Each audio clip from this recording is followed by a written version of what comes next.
얼굴로 잘생기고 공부도 잘한다고 소리 들으면서 얼마나 하루하루 만족하면서 살아왔겠어. 그러니까 기고만장한 거지. 자기, 우리 형부 신경 쓰지 마. 저렇게 콧대 세우다가 언젠간 파악하고 끊어지겠지. 안 그래? 라고 말하고 남친에게 미안하다고 했어요. 남친은 좀 속상하긴 한데 그래도 뭐 술 드셨으니까 나한테 그런 말 하는 거겠지. 아무래도 내가 회계서 못되고 그러니까 만만하게 보고 그런 것 같아. 마음이 좀 아프긴 하네. 하면서 제 손을 꼭 잡고 내일 보자고 했습니다. 좀 미안한 마음에 고개를 푹 숙인 채 알겠어 하면서 말을 마무리했고 남친은 집에 갔어요. 다음 날이 되자 상견례가 다가오게 되었고 전 부랴부랴 준비를 해서 가족들과 함께 그곳에 가게 되었습니다. 형부도 가기로 했어서 좀 마음에 걸리긴 했죠. 한식당에 도착하자 남친이랑 그 어머님이 먼저 와 있었고 아버님은 회사 일로 인해서 좀 늦게 들어올 것 같다고 하더라고요. 먼저 나온 밥을 먹으면서 이야기를 하고 있었는데 철없는 제 형부가 또 헛소리를 하는 겁니다. 그런데요, 제 처제가 좀 걱정인 게 결혼하고 나서 백수 남편 대신해서 우리 처제가 다 먹여 살리는가 몰라요. 그렇게 되면 큰일 나는데 어쩌면 좋아요? 하하 하면서 장난스럽게 말을 던지는데 그 말 누가 봐도 사람 매기는 말이잖아요. 그래서 전 형부 이제 그만해요. 진짜 어제는 술 드셔서 그렇다고 쳐도 지금 이렇게 상견례 자리에서 누구 험담하고 까고 이건 아닌 것 같아요. 저 개인적으로는 그렇게 생각해요. 그러니까 제발 그런 짓 그만 하시라고요. 네? 라고 하면서 작게 안 들리게 막 형부를 쿡쿡 찔렀습니다. 형부는 위에서 아래로 저를 바라보면서 이 애송이야, 넌 아직 아무것도 몰라 하는 눈빛으로 저에게 코웃음을 치더라고요. 어처구니가 없었습니다. 진짜 형부 성격 더러운 거는 알아도 이 정도일 줄은 몰랐어요. 그때 상견례장으로 아버님이 들어오셨어요. 기업을 임원하고 있으셨던 아버님은 일이 너무 많아서 상견례 날인데도 급한 일을 처리하느라 늦으신 거죠. 전 아버님 오셨어요. 밥이 다 식어서 어쩜 좋아요 하면서 인사를 드렸습니다. 그때 형부가 진짜 깜짝 놀라면서 이사님 하고 머리를 푹 숙이는 겁니다. 뭐야 싶었어요. 아니 아버님이랑 우리 형부랑 아는 사이인가? 하면서 가만히 봤더니 알고 보니까 아버님이 다니고 있던 이사, 대표이사급인 아버님 회사에 형부가 다니고 있었던 거였죠.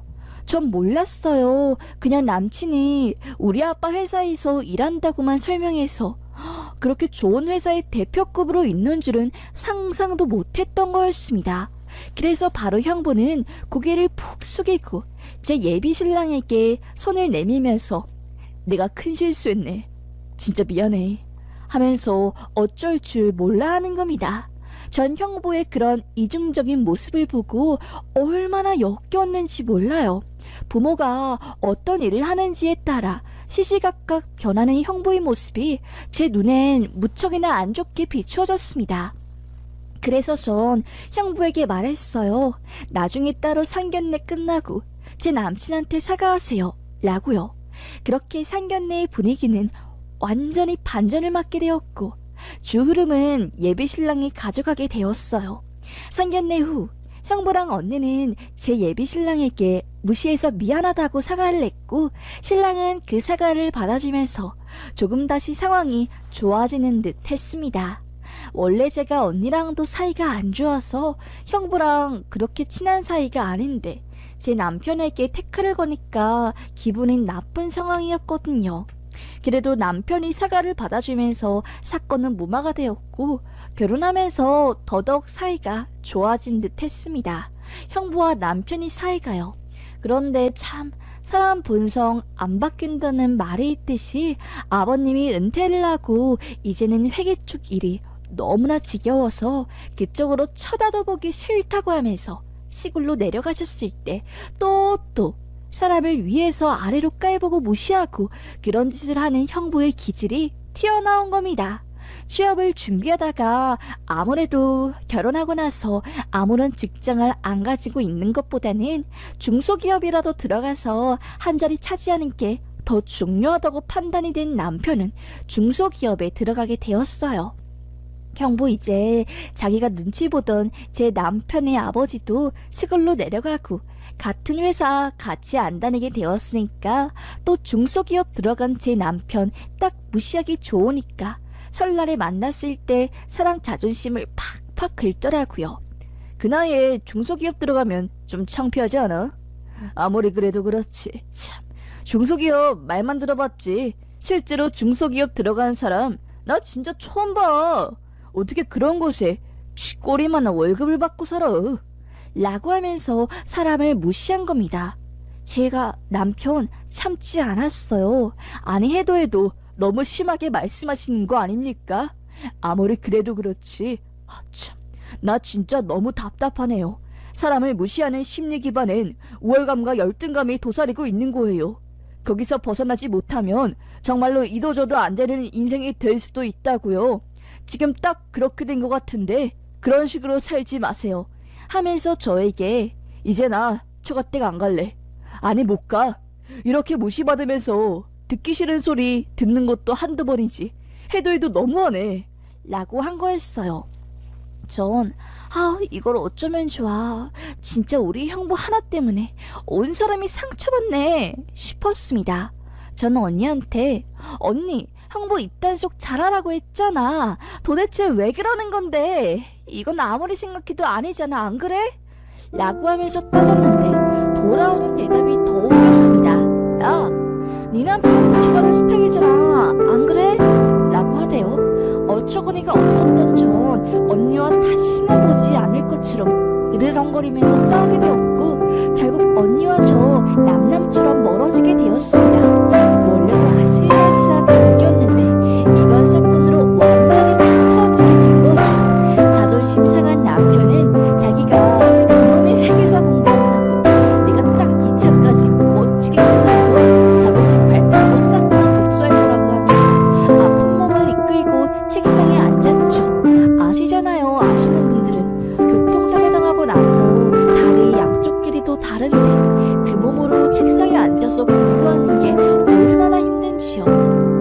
당연히 남편 맨날 공부 끝나고 울면서 잠들었습니다. 비참해도 이 과정을 전부 다 참아서 이겨내야 된다고.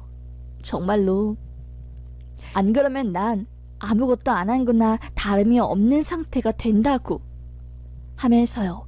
무서울 정도로 정말로 살벌하게 공부하기 시작한 남편은 옆에서 보는 사람마저 살기를 느낄 정도로 집요하게 그걸 파고들기 시작했습니다. 사람이 맞나 싶을 정도로 정말 미친 듯이 공부를 한 남편, 결국 그 힘들다는 동차 합격을 해서 회계사가 되었어요. 힘든 시험 다 끝내고 멋지게 당당하게 그 누가 무시하지 못하게 멋진 전문가가 된 남편을 보고 있는 저로선 그저 말로 표현할 수 없는 엄청난 경외감이 들었습니다. 회계사 그렇게 하고 싶어 하더니 결국 꿈을 이루었구나. 내 남편 정말 멋있다 하면서 엄지를 치켜 세웠습니다. 그렇게 남편은 4대 법인에 들어가서 일을 하다가 나와서 자기 동료들과 함께 작은 법인을 세워서 사업처럼 몸을 불려갔어요. 순식간에 많은 돈을 벌게 되었고 저희는 빌라를 탈출해서 번듯한 아파트에 신혼집을 잘 꾸릴 수 있게 되었죠. 그 누구보다 마음이 뿌듯하고 좋았습니다. 그런데 그때 갑자기 엄마에게서 전화가 온 겁니다. 아이고 어쩌면 좋니. 네 형부가 사업을 하다가 짤떡 망했단다. 그동안 네 언니가 창피한다고 나한테 말 안 하고 지들끼리 해결하다가 결국에 파산까지 간 모양이야. 회계사 일한다고 하다가 더 큰돈 만진다고 나와서 부동산 개발팀 만들어서 운영하는데 동업자가 손님들 상대로 수백억대 사기치고 도망가고 네 형부는 영문도 모른 채 억대의 어음에다가 엄청난 빚들을 떠안게 되고 그거 해결하겠다고 밤낮 없이 발로 뛰다가 결국 파산 신청 이번에 한 거지. 이게 받아들여질지도 모르겠고 네 언니랑 네 형부는 정말 우리를 왜 이렇게 힘들게 하니? 집도 날라갔댄다 빚 갚느라. 니네 부부 이번에 엄마 빌라에서 아파트로 이사 갔으니까 그 빌라 형부랑 네 언니가 살게 좀 해주라. 니네랑 사이 안 좋은 건 아는데 아무리 그래도 걔네는 먹고 살아야 하잖아 하면서 저에게 말하더라고요. 전 고민했죠. 엄마가 나에게 준 빌라인데 사이도 안 좋고 성격도 더러운 형부한테 내가 그 빌라를 줘야 하나? 하고요. 그런데 옆에서 제 고민을 듣고 있던 남편은 바로 그거 빌려줘. 이번 기회야말로 아주 역지사지 제대로 할 수 있는 기회야. 라고 한 겁니다. 전 아이고 남편이 자존심 상한 거 갚고 싶어서 이렇게 말하는 거구나. 그래 알겠어 하고 딱 결심하고 형부와 언니에게 제 명의로 된 그 빌라에서 살게 해주었어요. 연락이 끊긴 언니는 야 고맙다. 너 덕분에 그래도 바닥에 쫓겨나지 않게 되었어. 하라고 하더라고요. 참 이래서 사람이 가진 게 있어야 어디 가서 꿀리지도 않고 당당하게 살 수 있는 거구나 생각을 하고 씁쓸한 마음을 가린 채 형부를 다시 받아주었습니다. 형부 5월간 웃기는 맛에 살았는데 결국 자기가 완전히 나락으로 가게 되니까 제 앞에서 고개도 못 들더라고요. 그때 형부와 만나게 된 제 남편이 형부에게 그러는 겁니다. 그동안 나 무시하느라 참 기분 좋았죠. 그런데 저 원망하고 복수하려고 이렇게 지금 말 꺼내는 거 아닙니다. 덕분에 무시받은 기억 때문에 앞으로 나 절대로 무시 안 받을 거다. 무슨 일이 있어도 무시 안 받고 싹 다 이겨내고 살 거다. 라는 마음가짐 때문에 이렇게 아픈 몸에도 회계사 합격할 수 있게 된 것 같네요. 고맙다고 말하려고 한 겁니다.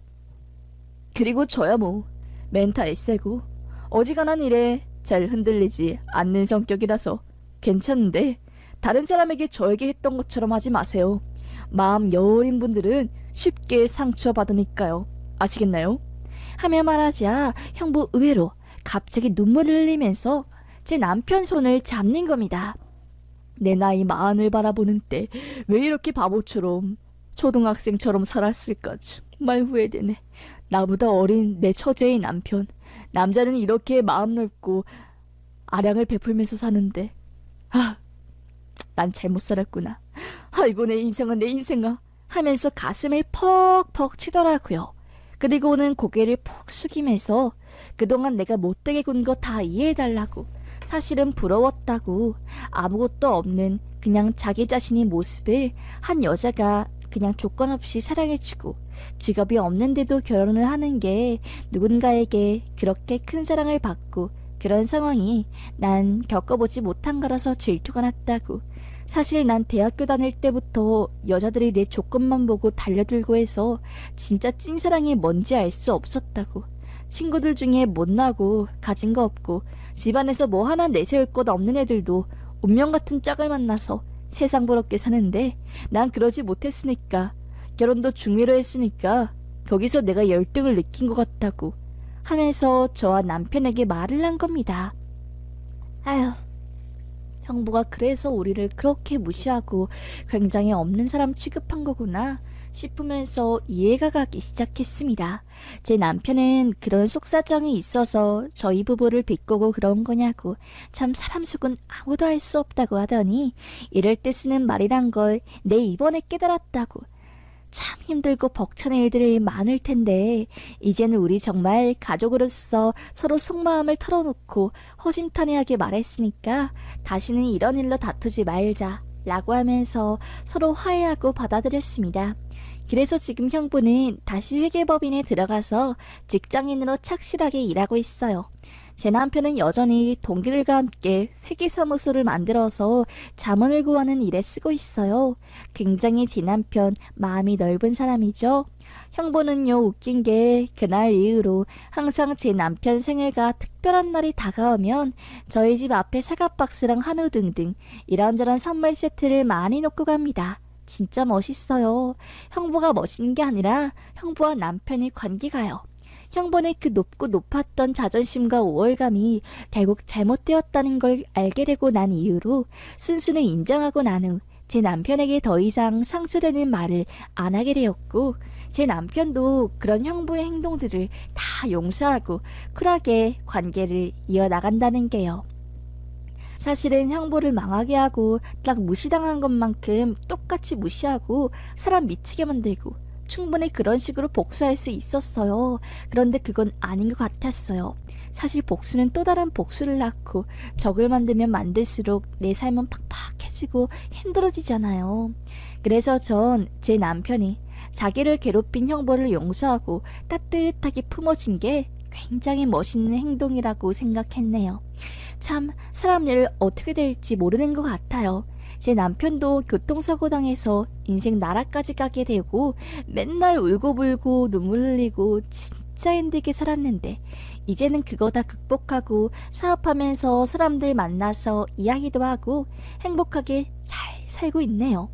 아무리 인생이 나락, 벼랑 끝이라고 해도 포기하지 말고 하루하루 진심을 최선을 다해서 살다 보면 언젠간 정말로 포기하는 게 우리네 인생인 것 같습니다.